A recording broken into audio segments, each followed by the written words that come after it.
আমাদের বাস্তবতা যদি ভিন্ন হয়, তা আমাদের কি কোনো কর্তব্য আছে, দায়িত্ব আছে এই বাস্তবতা বদলানোর? আছে নাকি? কি মনে করেন আছে? কারা মনে করেন আছে বাস্তবতা? সবাই মনে করেন।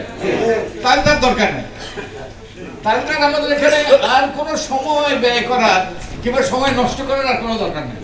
আমাদের মধ্যে যদি উপলব্ধি হয় এই বাস্তবতা, আমরা মনে করি যে দেশটা ভালো চলছে না, আমরা মায়ের বদনখানি মলিন, এবং আমরা মনে করি যে আমাদের দায়িত্ব এই মলিনতা দূর করা। তার কিছু দরকার নেই। 70 সালে 71 সালে আমাদের প্রজন্ম, আপনাদের এখানে হয়তো দু একজন আছেন এখন বেঁচে আছেন, তারা সেদিন কি মনে করেছিল? তাই মনে করেছিল না?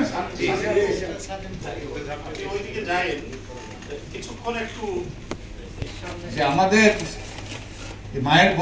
মায়ের বদনের মলিনতা দূর করার জন্য আমাদের করণীয় আছে।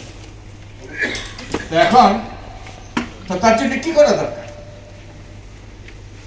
তার জন্য কি করা দরকার? ওকে, আমি আসতেছি, আপনাদের কথা শুনবো এখন। এই প্রশ্নের উত্তরই আপনাদের কাছ থেকে আমি চাইবো, এবং আমরা আজকে এখানে মত বিনিময় করব। আমরা সবাই একমত হয়েছি মায়ের বদনখানি মলিন, অতএব এই মলিনতা দূর করা আমাদের দায়িত্ব, আমাদের কর্তব্য।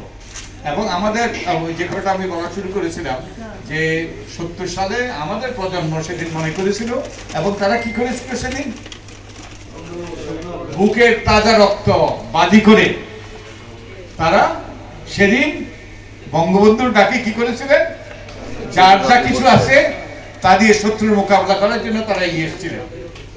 তারা কি করেছিলেন? তারা ঘরে ঘরে দুর্গ গড়ে তুলেছিলেন।